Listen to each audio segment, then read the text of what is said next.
ఈ 2-3 రోజుల నుంచి చూస్తున్నాం ఆంధ్రప్రదేశ్లో రాజకీయాల్లో. మరి ఆంధ్రజ్యోతి తొలి పలుకుల విషయంలో మరి ఆ పేపర్ వారు యాజమాన్యం కానీ సిబ్బంది ఈ రాష్ట్రంలో అమరావతిపై జరిగే ఈ రాష్ట్రంలో ప్రతిపక్ష పార్టీ మరి వైఎస్ఆర్సీపీ అధ్యక్షుడు జగన్మోహన్ రెడ్డి చేసే దుర్మార్గాలని మరి కంటగట్టినట్టు ప్రజలకు చెప్పడంలో చాలా గొప్ప విజయం సాధించాడు ఆయన. దాన్ని తట్టుకోలేని వైఎస్ జగన్మోహన్ రెడ్డి గారు, ఆయన కింద పనిచేసే నాయకులు మరి ఆ ఆంధ్రజ్యోతి పేపర్ని దాడి చేయడం చాలా ఏయమైన చర్య. చాలా తీవ్రంగా ఖండిస్తున్నాను నేను ప్రజల తరపు నుంచి.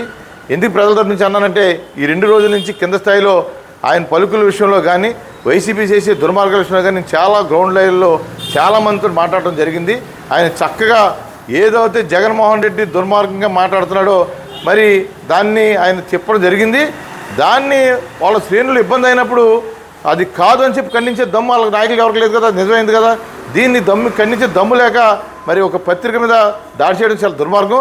ఏమైనా జగన్మోహన్ రెడ్డి గారు, నీకు ఒకటే చెబుతున్నావు, నువ్వు అధికారంలో ఉండగా ఎన్ని దుర్మార్గాలు చేసావు. నువ్వు ఫస్ట్ ప్రజావేదిక మీద దాడి చేసావు, అలాగే మరి పార్టీ జాతీయ కార్యాలయం మీద దాడి చేసావు, గన్నవరంలో దాడి చేసావు, ఒక దళిత డాక్టర్ మీద దాడి చేసావు. చంద్రబాబు నాయుడు గారు చిత్తూరు పర్యటనకు వెళ్తే మరి ఎయిర్పోర్ట్ నుంచి బయట రాకుండా ఆయన్ని దుర్మార్గంగా నిర్బంధించావు. తర్వాత చిత్తూరు పర్యటనలో రాళ్లతో దాడి చేయించావు. అలాగే వారాహి యాత్ర భీమవరం పవన్ కళ్యాణ్ గారు వచ్చినప్పుడు దాడి చేసావు. అలాగే అమరావతి రైతుల పలకంతా వెళ్తుంటే నువ్వు దాడి చేసావు. అలాగే యువకాలం లోకేష్ బాబు గారు పాదయాత్ర యువకాలంలో నడుస్తూ ఉంటే భీమవరం నియోజకవర్గంలో నువ్వు దాడి చేయించావు. ప్రతిదీ కూడా నీ కార్యకర్తలు చెప్పేది ఒకటే, మా జగన్మోహన్ రెడ్డి గారు దాడి చేయమంటేనే చేస్తామని చెబుతున్నారు. అన్నీ కూడా నువ్వు అధికారం ఉండగా చేసిన దుర్మార్గాలు. కానీ ఆ రోజు నీకు అధికారం ఉంది, అధికార యంత్రాంగం ఉంది, నీ దుర్మార్గాన్ని నువ్వు ఎక్కడైనా పర్యటనకి వెళ్తే ప్రకృతి మీద దాడి, చెట్ల మీద దాడి, ఆ చుట్టుపక్కల ఉన్న నాయకులు మాలాంటి నాయకులని అవసరం చేయడం, ఇన్ని దుర్మార్గాలు చేసేవు నువ్వు అధికారంలో ఉండగా. ఈరోజు అధికారం పోయే కూడా 11 సీట్లకు ఇచ్చే కూడా నీ దుర్మార్గాన్ని ఇంకా అంతం కాలేదు. నీ దుర్మార్గం అలాగే ఉంది. నేను చంద్రబాబు నాయుడు గారిని పవన్ కళ్యాణ్ గారిని లోకేష్ బాబుని ఒకటే కోరుతున్నాను, అయ్యా వాళ్ళ అధికారంలో ఉండే చేసిన దుర్మార్గాలను ఇంకా అతను బయట తిప్పితే ఈ ప్రజలకు అన్యాయంగా మన తప్పుడు సంకేతాలు పంపుతో జగన్మోహన్ రెడ్డి లాంటి వాడు అతను కూడా వాళ్ళు బయట తిరిగితే. ఎందుకంటే నేను ఎందుకు చెబుతున్నాను అంటే ఇప్పుడు అధికారం కోల్పోయాక ప్రజాస్వామ్య ప్రభుత్వం ఎన్డీఏ ప్రభుత్వం నరేంద్ర మోడీ గారు, ఇలాగే చంద్రబాబు నాయుడు గారు, లోకేష్ గారు, పవన్ కళ్యాణ్ నాయకత్వంలో ఆంధ్రప్రదేశ్లో ఒక ప్రజాస్వామ్య పరిపాలన జరుగుతున్నప్పుడు కూడా ఈ రకమైన పత్రికలను దాడి చేయడం కానీ, అలాగే జగన్మోహన్ రెడ్డి బర్త్డే చేసినప్పుడు గ్రామాల్లో వైసీపీ కార్యకర్తలు చేసే దుర్మార్గాలు, ఏదైనా ప్రభుత్వ కార్యక్రమం చేస్తే దుర్మార్గాలు ఎన్నయ్యా. నువ్వు ప్రభుత్వంలో ఉన్నావా, ప్రతిపక్షంలో ఉన్నావా?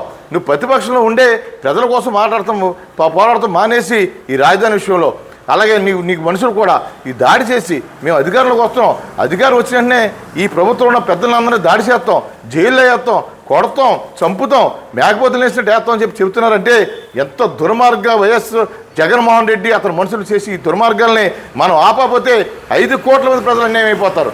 5 కోట్ల మంది ప్రజల కోసం మనం ఆలోచన చేసి ఈ జగన్మోహన్ రెడ్డిని ఇతను ద్వంద్వ తయారు చేసిన ఈ మనుషులందరినీ కూడా నిలువరించి చట్ట ప్రకారం, న్యాయ ప్రకారం, ధర్మం ప్రకారం చేయకపోతే మనం తప్పు చేసిన అవుతాం. అయ్యా చంద్రబాబు నాయుడు గారు ముఖ్యమంత్రిగా, పవన్ కళ్యాణ్ గారు, లోకేష్ బాబు గారిని, అటు నరేంద్ర మోడీ గారిని విజ్ఞప్తి చేస్తున్న ప్రజల తరపు నుంచి రాబోయే రోజుల్లో వైఎస్ఆర్సీపీ పార్టీ కానీ ఈ దుర్మార్గులు జగన్మోహన్ రెడ్డి అతనితో ఉన్న మనుషులందరినీ కూడా నిలవరించి శిక్షించకపోతే మనం చాలా తప్పు చేసిన అవుతుంది సందర్భం తెలియజేసుకుంటూ, ఆంధ్రజ్యోతి మీదే కాదు ఈరోజు రేపు పొద్దున అధికారులను ప్రజాసేవ చేసి మాలాంటి వారు నాయకుల మీద, చంద్రబాబు నాయుడు గారి మీద, లోకేష్ గారి మీద కూడా ఈ దుర్మార్గులు ఈ రకంగానే ఉంటే చాలా తప్పు ఉందని సందర్భం తెలియజేసుకుంటూ మరొక్కసారి ఈ జగన్మోహన్ రెడ్డి చేసిన దుర్మార్గాలన్నింటి మీద ఖండిస్తూ రాబోయే రోజు అవసరం అవుతే అధికారంలో ఉన్నామనే లేకుండా, అధికారంలో ఉన్నామనే మాట కాకుండా అతను చేసే దుర్మార్గం మేము కూడా రోడ్డు ఎక్కువ పరిస్థితి వస్తుందని చెప్పి సందర్భం తెలియజేసుకు అధికార యంత్రాంగాన్ని అంతని ఉపయోగించి ఇతను చేసే తప్పుని చట్టబద్ధంగా శిక్షించాలని కోరుతున్నాను.